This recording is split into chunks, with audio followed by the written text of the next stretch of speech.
بسم الله الرحمن الرحيم الحمد لله الذي جعل الليل والنهار خلفة لمن أراد أن يذكر أو أراد شكورا ثم والصلاة والسلام على من لا نبي بعده محمد وآله وصحبه أجمعين.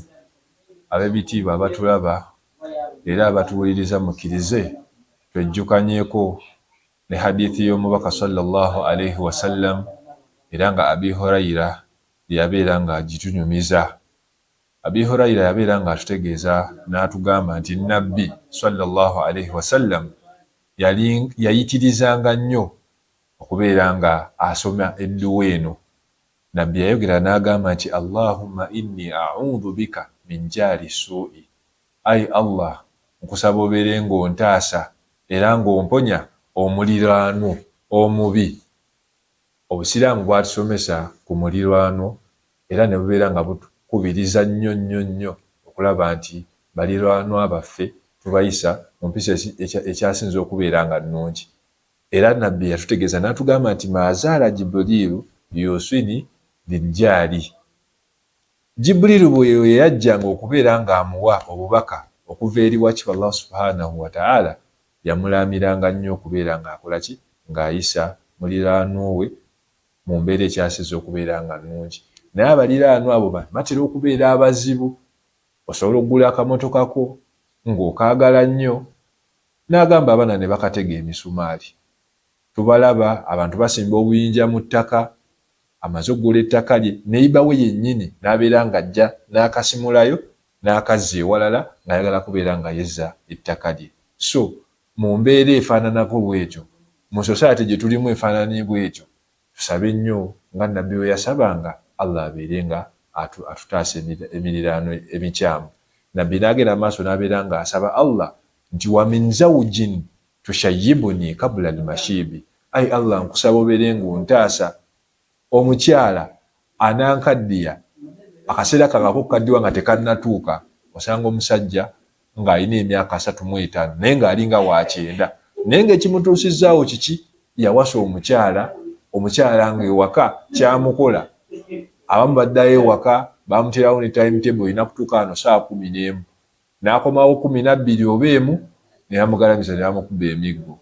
Awo nga lwaki tookaddiwe ng'akaseera kakukaddiwa tekannaba kubeera nga kola ki, nga katuuka. So Nabbi yasabanga nnyo Allah abeere nga amutaasa omukyala anaamukaddiya ng'akaseera k'obukadde be tekannaba kubeera nga katuuka. Nabbi n'agenda maaso n'asaba wakiba Allah subhanahu wa ta'ala ekirala n'amugamba nti wa min waladin yakunu alayya rabba, n'amusaba Allah abeere ng'amutaasa omwana anaamufuga. Abantu balina abaana tebakyagambwako, n'otuuka awaka nga bakugamba nti wano Mahadi yafuga, bw'ayogera tetuddamu, naye nga kivudde ku ki? Enkuza y'abaana tetubakuzizza mu mbeera ekyasinza okubeera nga nnungi. Kati gw'alina abaana n'atabalina tannabafuna, beera ng'osaba nnyo Allah akuwa abaana abataakufuge. Ekirala Nabbi n'ayongerako n'agamba nti wa min maalin yakunu alayya adhaaba, ai Allah nkusaba obeere ng'ontaasa nnyo emmaali enaabeera ng'enfuukira ekizibu. Abantu balina ssente naye nga tebalina mirembe. Tusabe nnyo wakiba Allah subhanahu wa ta'ala atuwe ssente, atuwe emmaali nga nnyingi, naye abeere ng'agituteeramu emirembe ereme tufuukira bizibu. Obeere nga balina kukuuma bukuumi okubeera mu mirembe. Obeere ng'olina kubeerako mbwa buli kaseera, kamera zibeere nga ziraba buli kaseera, geeti ng'otaddeko n'amasannyalaze, okubeera ng'olina emirembe. Osanga omusajja ng'aliyo mu kyalo asula mu kayumba ke olumu nakattaka tekaliiko na kinyolo, azzaawo obuzza naye ng'asula mu mirembe. Naye n'osanga oli nga buli kimu akirina, sente alina nnyini, naye ng'oluyingira bw'ati ekisenge bantuga banzita, ebintu ebifaanaganako bwe bityo. So tusabe Allah abeere ng'atuwa emmaali. Nabbi yasabanga nnyo Allah amukijjirize emmaali eyinza omufuukira ekizibu.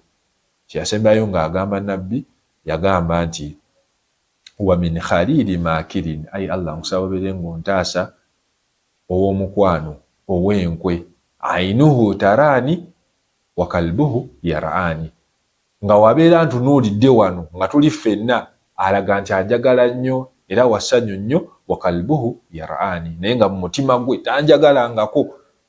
In ara khairan dafanahu, walaba ekirungi nga nkifunye awulira bubi kimuyisa bubi tagaana nkyogereko, wa idha raa sharran adhaahu, ate wabeera ng'alabye ekibi nga kintuuseeko awulira essanyu, afuna emirembe mingi.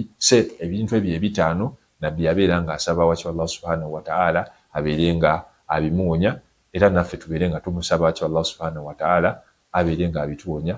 Wa barakallahu fikum wa jazakumullahu khaira. Wassalamu alaikum wa rahmatullahi wa barakatuh.